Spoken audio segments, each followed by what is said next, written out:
Hi, everyone. I'm Elaine Quijano. It's good to be with you. Thanks for joining us. We have another call to make in a key state in the race for the White House. CBS News projects that Joe Biden will win the state of Michigan when all votes are tallied. The former vice president currently leads by a little under 1 percentage point. That gives Biden 253 electoral college votes, 17 away from the 270 needed to win. Any state without a check mark on your screen is still too close to call, according to our elections team. Here is a look at the count underway in Philadelphia, where workers were not allowed to start processing mail ballots until Election Day yesterday. That is the law in Pennsylvania, as it is in Michigan, Georgia, and Wisconsin. Several of those state officials wanted Republican-controlled legislatures to allow counting to start early. But the change never came.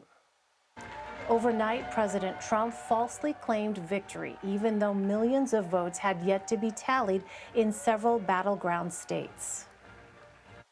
This is a fraud on the American public. This is an embarrassment to our country. We were getting ready to win this election. Frankly, we did win this election. So we'll be going to the U.S. Supreme Court. We want all voting to stop. But voting did stop when polls closed, and a candidate wins only after securing 270 electoral college votes. Right now, the states are counting legally cast votes. They are also waiting for mail and military ballots to arrive in accordance with state deadlines.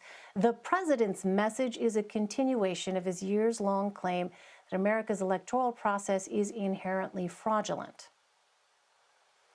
In a press conference earlier today, Democratic nominee Joe Biden expressed confidence in his fate in the race.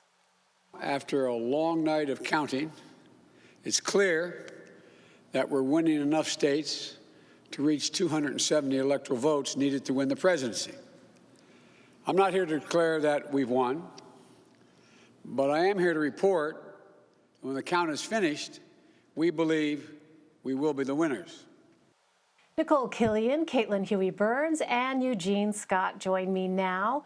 Nikole is a CBS News correspondent tracking the Biden campaign in Delaware. Caitlin is CBSN's political reporter following the vote in Philadelphia. And Eugene is a political reporter for The Washington Post and host of the upcoming podcast, The Next 4 Years. Well, that's very catchy. I don't know, though. I don't know if I can handle just the next 4 days. So, but anyway, I look forward to that, Eugene. All right, Nikole, let me start with you. We heard Joe Biden there say that he believes he has enough to win. How crucial is it that they picked up Michigan? Well, it's extremely significant, one, because that's always been a core part of their strategy. You know, they really wanted to rebuild that blue wall, and they really saw their easiest path to victory by going through the Midwest. At the same time, the campaign argued that it didn't necessarily have to win all of those states, Wisconsin, Michigan, Pennsylvania, while it believes that it still can and will. It did make several arguments that if it picked up, for instance, Wisconsin and Michigan and a state like Arizona, that also kind of changes the map for them. So getting Wisconsin, getting Michigan were very critical. Obviously, Pennsylvania remains very critical too, but it certainly puts the former vice president much closer to that 270 threshold and gives him a little bit of wiggle room to try to get to that magic number. And he said as much today in his remarks that he believes that he is on that path to 270, that he does believe that he can win this. His campaign really exuding a lot of confidence on that front tonight. Well, Caitlin, we knew the vote count in these states was going to take longer than one night. So bring us up to date. Where do things actually stand right now? Well, here in Pennsylvania, they are still counting the votes, and they're counting the votes in Philadelphia in this building right behind me at the Pennsylvania Convention Center. They're about 60% of the way through the votes in Pennsylvania. Earlier today, the Secretary of State of this Commonwealth said that over 1 million ballots were still left to be counted. We should note to our audience once again that these are ballots that have been legally cast. We have the president's campaign tonight pledging to take legal action. They have wanted to stop the ballot counting, and they want to take this all the way back to the Supreme Court. Now, it's also important to note that all of the ballots that we're talking about have been received by Election Day. That's what they are counting now. Nobody has won Pennsylvania yet. The ballots are still being counted, and that's what we're watching for in the next couple of days, because we don't quite have a timeline for Pennsylvania. But we knew that it was going to take a while to count these votes, because this is the first time that Pennsylvania has had no excuse absentee voting in a presidential election, and officials here for several months had been cautioning people that just because that the votes will take a while to calculate, because you couldn't start opening them up until 7 a.m. yesterday, that they are prizing accuracy over speed, and that it's okay not to have results here just yet. Well, Caitlin, you mentioned the president threatening to take the election to the Supreme Court. Is it that simple? It's very difficult, and when you think of a case like Florida in 2000, that started at the local level, so that's where these kinds of things would go. That's why we're also keeping an eye on the other states to see if Biden reaches those 270 electoral votes before you even have to get to Pennsylvania. So still outstanding, of course, Nevada and Arizona. If the former vice president can win those, he is on a path to 270. Here in Pennsylvania, however, the state Supreme Court ruled that ballots received up to 3 days after Election Day, as long as they were postmarked by Election Day, could still stand to be counted. That went up to the Supreme Court. The Supreme Court kicked it back because they had a 4-4 court, but they didn't. The Supreme Court didn't rule out ruling on this after the election, and that's where the Trump campaign is trying to target. I should note, however, and I've noted this before, that we've been talking to voters on the ground here for the past several days, and we spoke to lots of Trump supporters who voted absentee. I spoke to one man yesterday in Bucks County, a key county here, who said that he was dropping off his ballot for his wife who had cancer, and she was voting for Donald Trump. That's an important point to keep in mind, Caitlin, yes. Well, Nikole, how is the Biden campaign preparing for a potential legal battle? Well, ideally, they hope it doesn't come to that, but they do tout that they have one of the largest election protection programs and efforts that a campaign has ever built, and they aren't afraid to use it if they need to, particularly against some of these challenges that the president is now mounting. Now, we are still waiting for more specific details as to how the campaign plans to respond to some of these suits that were filed by the Trump campaign, for instance, in places like Michigan and other places. However, the campaign did, as far as the president's comments overnight about trying to take this to the Supreme Court, one of the top legal counsel members of the Biden campaign said today that that was laughable by merit. So they do feel that some of these efforts by the president are frivolous, but they are prepared to fight them in any way that they can.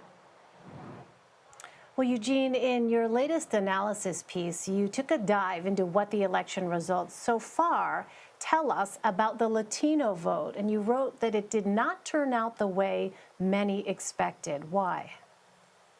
Well, it's worth noting that the Democrats so far are leading with Latino voters. I believe Biden won Latino voters 2-1. But very often, the left talks about Latino voters and their faithfulness to the Democratic Party in ways that are synonymous to black voters and the Democratic Party, and that's just not the case. Part of that is because Latino is not a race, it's a culture, and it's a culture developed from people from multiple different countries with different ideologies, values, histories, political perspectives, religions, and just cultures in general, and that causes them to engage policy and politics very differently.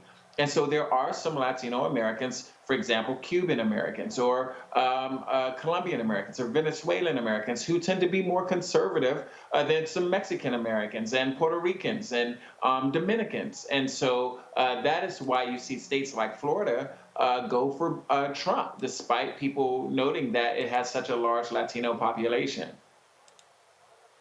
Yeah, you wonder what it is that both sides, both political parties are taking away as they dive into the nuances of some of these communities like Latinx voters. Well, Eugene, Joe Biden's theory of governing is built on reaching across the aisle and working with Republicans, especially if the Senate stays in Republican hands. Now, President Trump has already won more than 66 million votes in this race.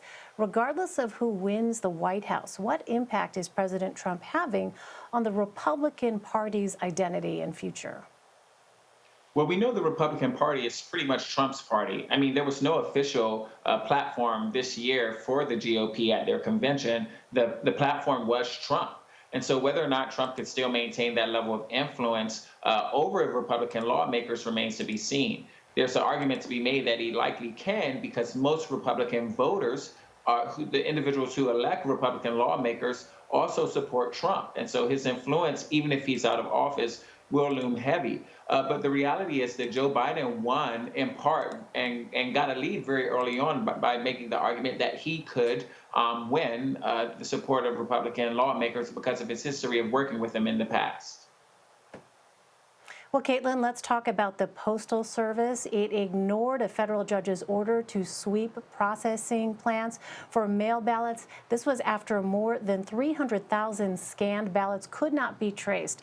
Now, according to new data filed today, nearly 7% of ballots in USPS facilities were not processed on time for submission to election officials. So what sort of impact does that have? And in any scenario, could those votes be counted? Well, this was an election in which the U.S. Postal Service was really a main character, and there were lots of concerns going into this campaign about Postal Service delays, and lots of voters that we talked to increasingly became concerned about putting their ballots in the mail, and that's why we saw people drop them off in person or vote early in person as well. This is significant depending on which state it is. Again, here in Pennsylvania, as it stands right now, ballots received up to 3 days after the election will still be counted because of those Postal Service delays. But if you're in a state that doesn't accept ballots beyond the deadline, this could be something that's problematic. All right. Well, I know I said this before, but I think we really are almost there now. Nikole, Killion, Caitlin Huey-Burns, and Eugene Scott, thanks to you all. Really appreciate it.